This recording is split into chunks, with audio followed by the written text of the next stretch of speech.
What's going on, everybody, and welcome back to the channel. So now that bowl season is over, I have seen, and really I was seeing it a lot during bowl season the most, to be honest.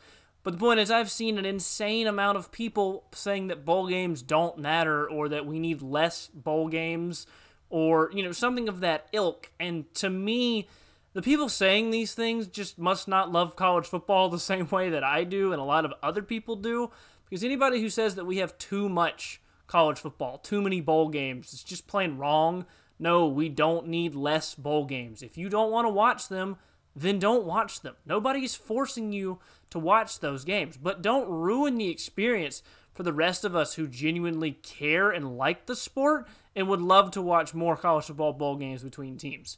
And, look, and for anyone who doesn't think that bowl games matter, did you not watch the same bowl games that I did? Because look at the Tennessee versus Purdue game, for example.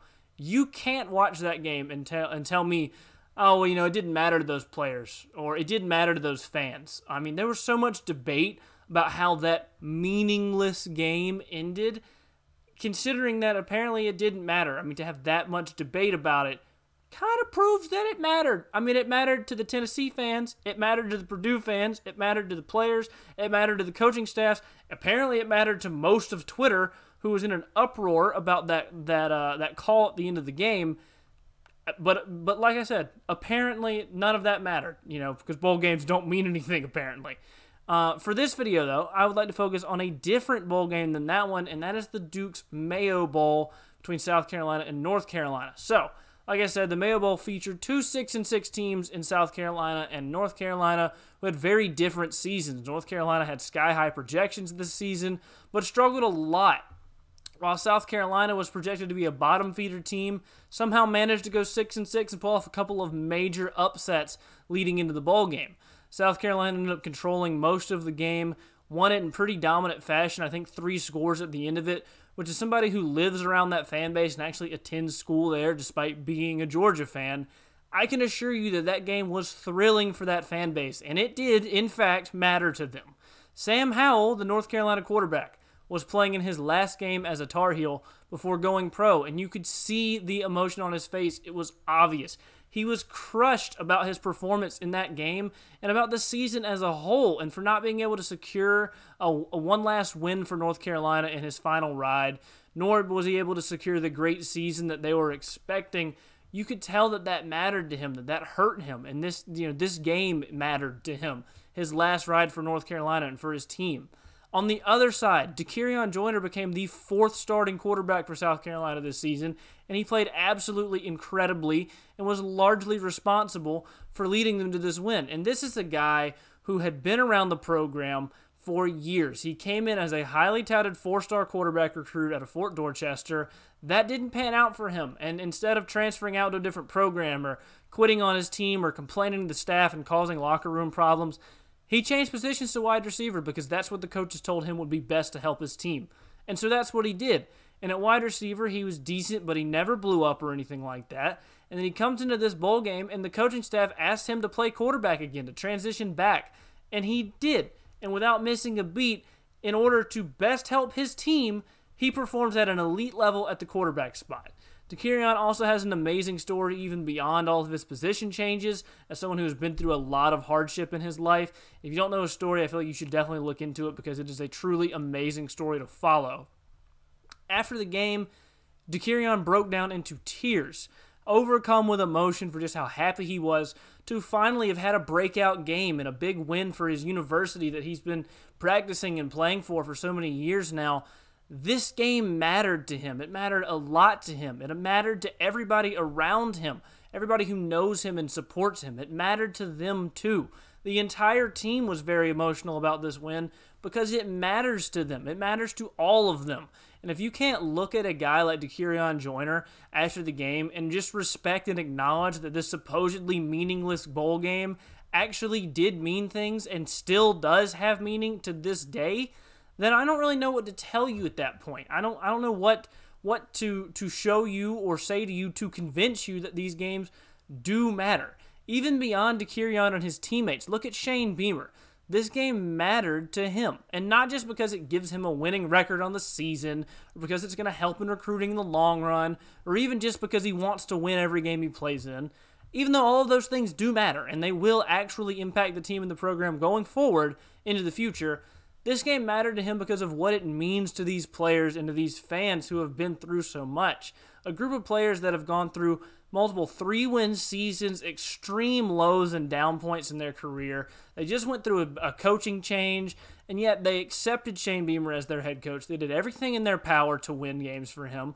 And the fan base, who had been gutted after the Muschamp era, and even before that, back when Steve Spurrier quit the program mid-season, they welcomed in Shane. They supported him all the way. And he outright has said that he's incredibly grateful to this team and to this fan base who has been through so much and welcomed him in anyway. And you know, gave him the chance to lead this program the way that he did. And this game gave him the chance to really give back to those players that welcomed him in and worked so hard for him, and to the fans that welcomed him in and supported the team all the way through, even though they've had downs in the past few years. And so to send out the seniors with a bang and to really finally give the fan base something to be proud of, a big win, especially in the postseason, that mattered to him. This game mattered to him because of what it meant to everybody around the program and what it let him do for all of them. It was incredibly important to him and to everybody there. And South Carolina isn't the only example of this by any means. I already mentioned the Tennessee-Purdue game as well, but there are many others. I mean, UCF beating Florida, that matters to them and to that program. That's incredibly important to them. Houston beating Auburn matters to that program. That's huge for them to beat an SEC school like Auburn, even despite all the issues that Auburn might have had. That's a big win. Michigan State winning a New Year's Six game matters to them and that entire program. There are a lot more games beyond that I could mention on top of those. And as a Georgia fan, I have been on both sides of these meaningless bowl games, okay? I watched Georgia go get embarrassed by a Texas team in a game that mattered and meant a lot. Okay, being on the losing side of that game mattered to me. It mattered to a lot of Georgia fans. And it certainly mattered to the players and the coaching staff. I also got to see Georgia beat Baylor at the end of the year and beat Cincinnati at the end of the year in, quote, meaningless bowl games. And those wins mattered. The program benefited tremendously from those wins. Even in Kirby Smart's first year, beating TCU in that bowl game mattered. It was an incredibly important sign for the future of the program. It showed continuous improvement and a sign of promise for the future. And that doesn't even mention that it gives these teams extra months of practice and is crucial to player development long term. That doesn't even mention all of those tangible benefits of it.